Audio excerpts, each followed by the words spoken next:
Good evening, this is Rashad Mitchell coming to you live from my YouTube channel as I continue on our part series, The Week That Was, College Football History and Review, the 1961 college football season. Now, the 1961 college football season was the year of the upside down year, an indignant faculty, and the wacky home frogs. Now, if things were crazy in 1961, there was a reason. It was first pointed out by the crack genius cover boy Alfred E. Newman of the ever popular absurdist magazine of that era, Mad.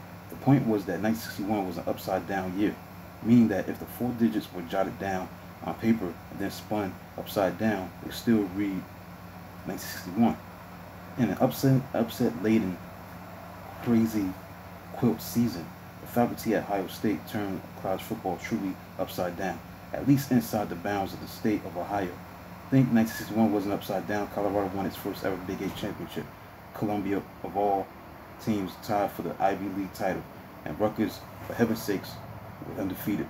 Woody Hayes, number 2, ranked Ohio State Buckeyes, led by bulldozing All-America fullback Bob Ferguson, finished the season undefeated with a tie, coming in the opener against a wacky, upside-down Texas Christian team. The Home Frogs couldn't manage to beat mediocre Southwest Conference rivals like Baylor, SMU, or Texas Tech, but with this big line anchored by 240-pound tackle Bobby Plummer and 255-pound center Kent Hinson, TCU sneaked by bowl-bound Kansas 17-16 and inflicted the only loss on eventual number 3 Texas 6-0 at Austin. Plus, the purple-clad Frogs played their surprising tie on the road against Ohio State. The Big Ten's contract with the Rose Bowl was coming to a close with little national notice. The long, frustrated Ohio State faculty already had cast the swing vote in a long, drawn-out process to end the conference's 16-year association with the Tournament of Roses. Meanwhile, on the field, the Buckeyes beat Illinois 44-0, preseason number 1 Iowa 29-13, and arch rival Michigan 50-20 to easily earn the Big Ten title, even without the seeming foregone conclusion of a new Big Ten contract. The Tournament of Roses committee extended to Ohio State a logical and seemingly automatic bid for the trip, so Pasadena stunningly, the faculty council voted 28-25 to reject the offer. Voting for years had been professorial indignation over the school's image as a football factory, but academics perceived as placing at distant seconds. Trouble in the streets began immediately as the Columbus Dispatch unwisely and vindictively printed each no voter's name, address, and amount of reimbursed out-of-state travel he or she had received during the year. Hayes, perhaps the most disappointed person in all of Ohio, showed great leadership in making common pleas that quelled potential student riots. Perhaps it was small consolation, but after the bowl season, the Buckeyes received the Grantland Rice Award, symbolic of a national championship, from the Football Writers Association.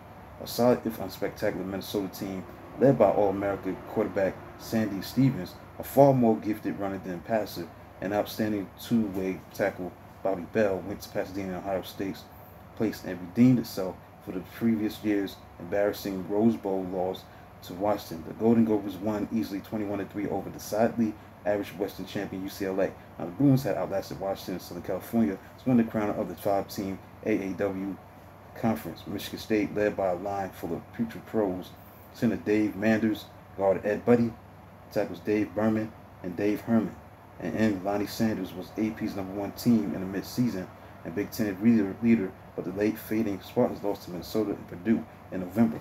Bowl picks took some surprising turns because the major football programs of the East had no better to offer than Penn State, Syracuse, and the Navy.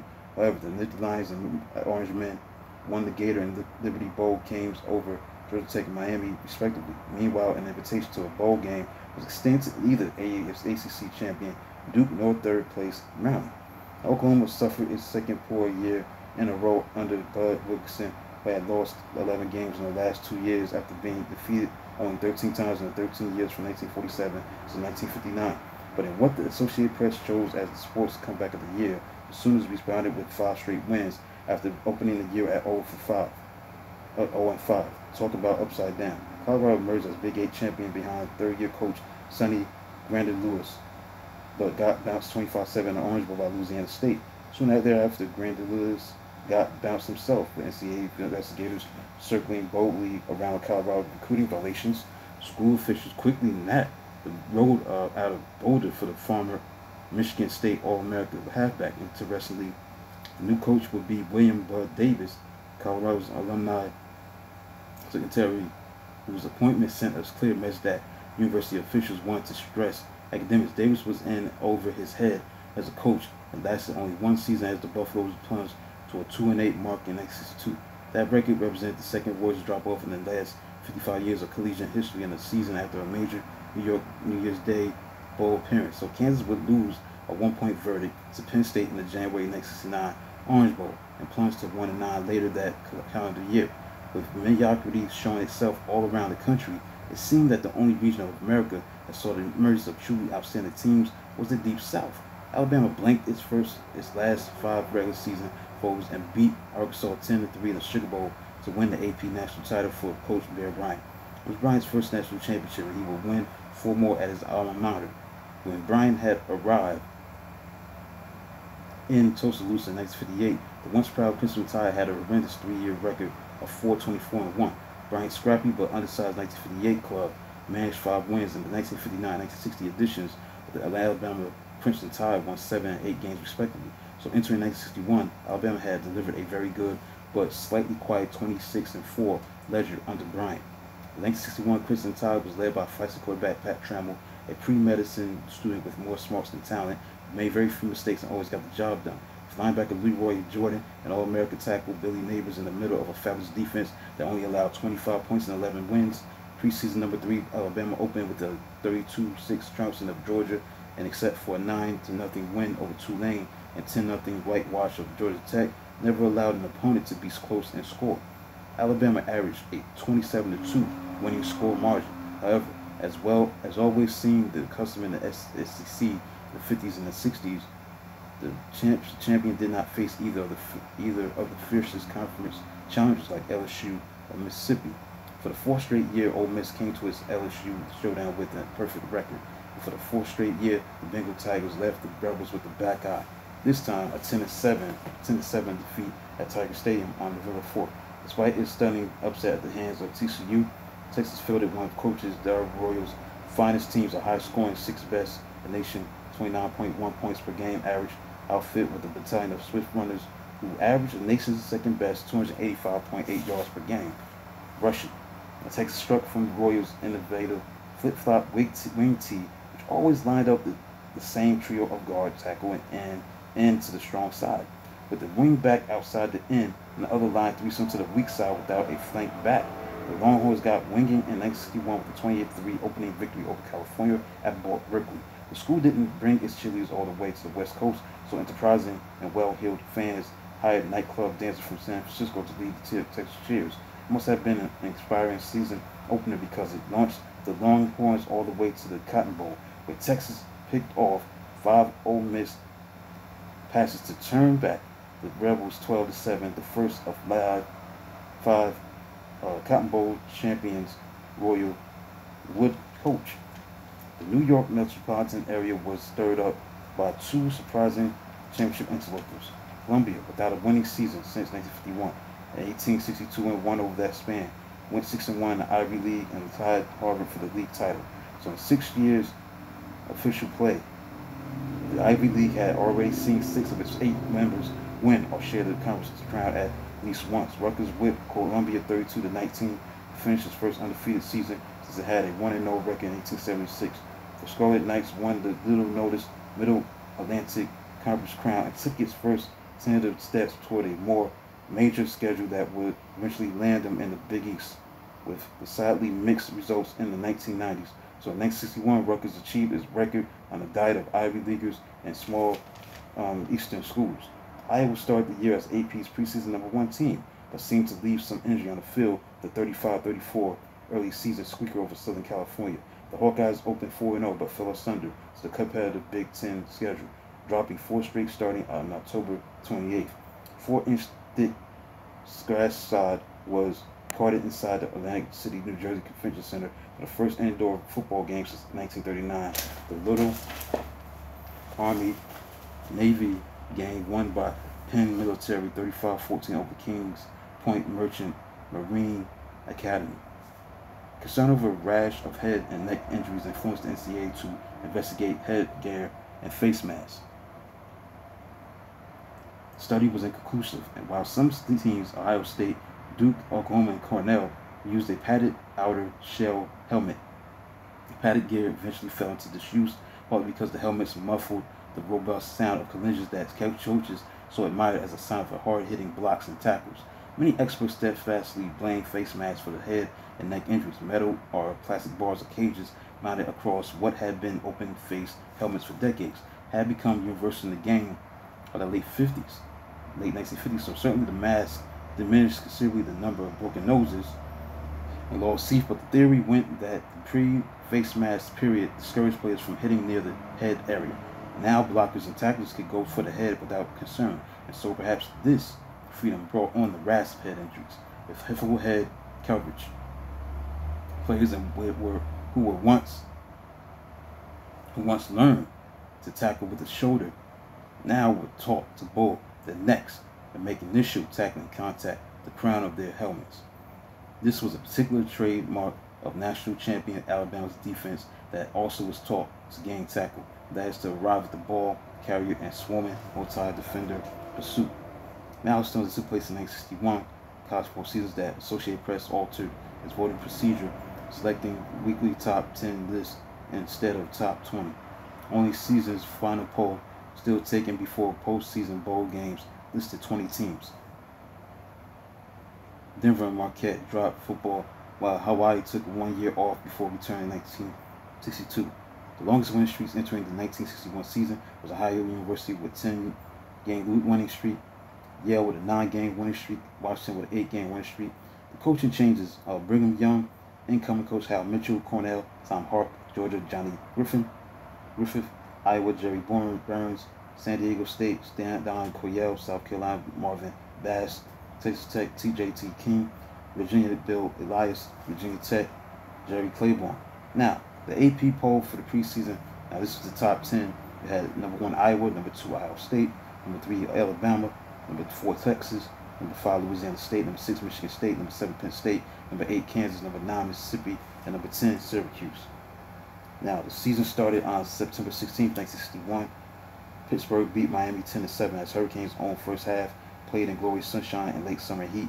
Miami sophomore quarterback George Myra made his debut on national TV, hitting in Larry Wilson twice before flipping 4-yard touchdown pass to Wilson in the second quarter. But early in the second half, dark gray Thunderheads rolled over the Orange Bowl and delivered the luge. After rain started, Pittsburgh halfback kicker Fred Cox kicked a 38-yard field goal in the fourth quarter. Cox splashed around left end for a 20-yard gain to his 40-yard line, then tossed an impromptu lateral to trailing halfback Paul Martha, who raced untouched to complete the spectacular winning 80-yard touchdown. So officially, the first week of the season started on September 23rd, 1961. There's a lot of action going on, so this is truly the week 1, September 23rd, 1961, the week that was for college football 61. That's 1961. Now, the season for week 1 was on September 22nd, 1961, on a Friday between Georgia Tech and Southern California, where Georgia Tech beat Southern California 27-7. So West Coast season kicked off under the lights of LA Coliseum. Georgia Tech proved its line could manage about anything, and Southern California proved it could do a little but pass. The difference was Yellow Jackets' strong defensive front, which forced 2 fumbles that led to 2 second quarter touchdowns. After sophomore backup quarterback kicker Billy Loveridge made 35-yard field goal in the first quarter, offensive guard Rufus Guthrie slammed USC fullback Ernie Jones early in the second quarter to force fumble, gobbled up by guard linebacker Dave Watson at Trojan's 10-yard line. So Tech's quarterback Stan Gann sneaked across for 10-yard lead after Gann's 31-yard touchdown pass. Loveridge followed USC halfback Alan Shields fumbled at Jackets' 42-yard line with 30-yard touchdown arrow to speedy halfback Joe Owl. It was 24-0 at halftime. While Trojans dominated third quarter with a pair of long drives, they clicked only on sub-quarterback Pete Method's 2-yard rollout touchdown after his tosses paved way for a 46-yard drive. Number 7 Penn State beat Navy 20-10. The midshipmen scored from opening kickoff on a 60-yard drive. Climax short slanting pass to halfback Jim Stewart from quarterback Ron Clement. Navy end kicker Greg Mather made it 10-0. So made it 10-7, pursuing a 45-yard field goal in the last 5 seconds of the second quarter.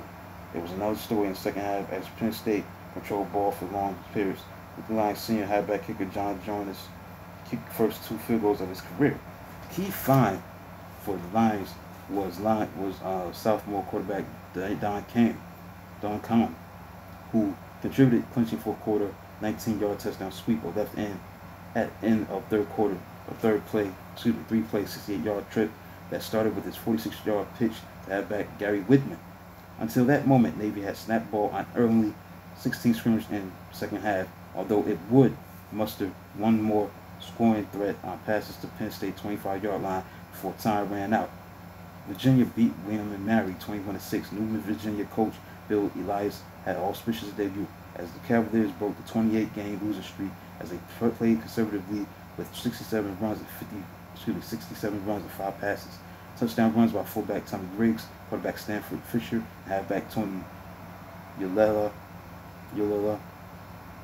paved way for victory. William and Mary and Dennis O'Toole spoiled set out with 88-yard touchdown return early in the fourth quarter. Tribe might never have scored on Virginia's newly improved defense, and that touchdown came when Cavaliers passer Fisher would have even had ball as William and Mary fullback linebacker had H.C. Baxton blitzed Fisher into his bad throw. Elias had predicted end of Wahoo's streak, saying defense would be much better because I have always been a defensive coach. Number 3, Alabama beat Georgia 32-6.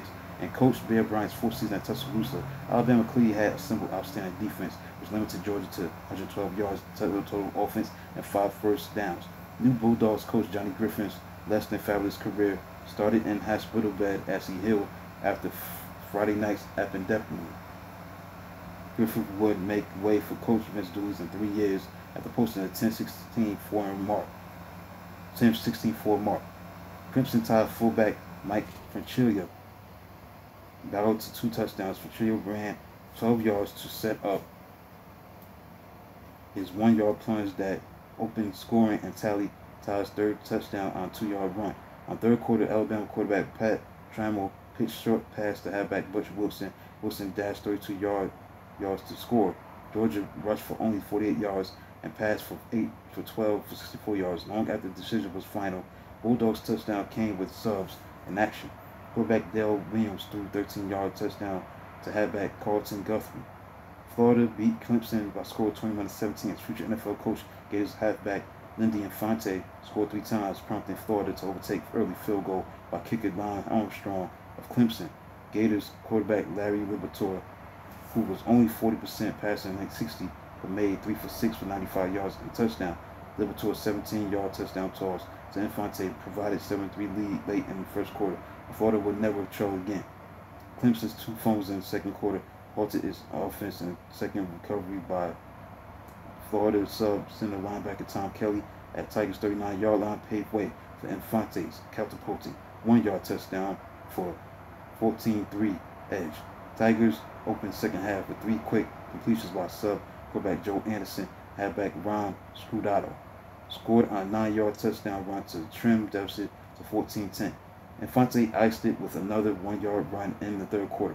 Frustrated Clemson coach Frank Howard were unimpressed and growling, "We're as good as they are. I wouldn't mind playing him every Saturday." Mississippi, the number 9 team in the country, beat Arkansas in a shutout by a score of 16-0.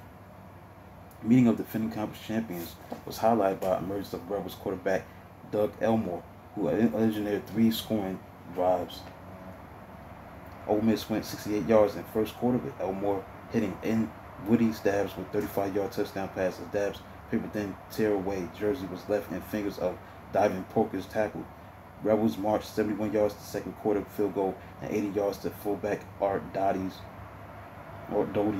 short touchdown run. So Arkansas was limited to 108 yards. Halfback Lance always was held in check, except for long kickoff return, which would have been a touchdown had Elmore had not halted him as Rebels' last tackler.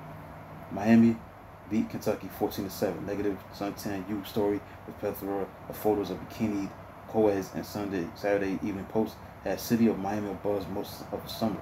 This was considered horrible publicity for an ambitious school. It reflected poorly upon academic standard of Coral Gables campus. Autumn arrived on winning 91-yard touchdown drive in third quarter as Hurricanes quarterback George Myra returned from knockout tackle that sent him to the sidelines in the first quarter. Myra passed 44 yards to halfback Nick Spinelli and ran 21 yards on keeper to maintain drive until he found in Bill Miller on a 5-yard touchdown curling between Kentucky quarterback defensive back Jerry Woolen and halfback defensive back Bill Ransdell. Wildcats, who would gain only 36 yards rushing, had driven 80 yards to score on fullback Gary Cochran's 11-yard sweep on their initial possession in the first quarter. Quarterback Woolen passed for 50 yards on opening drive, including 2 throws to end Tom Hutchinson. Promoted and off-ridiculed quarterback Bobby Weaver had been tapped by Miami after Myra went down. But although Weaver threw interceptions to Kentucky defensive tackle Bob Butler, he rallied by hitting 4th down pass to halfback John Bohan to 2-yard line to key a 58-yard touchdown drive in the second quarter. Texas Christian beat Kansas 17-16. Rice upset number 5 Louisiana State 16-3.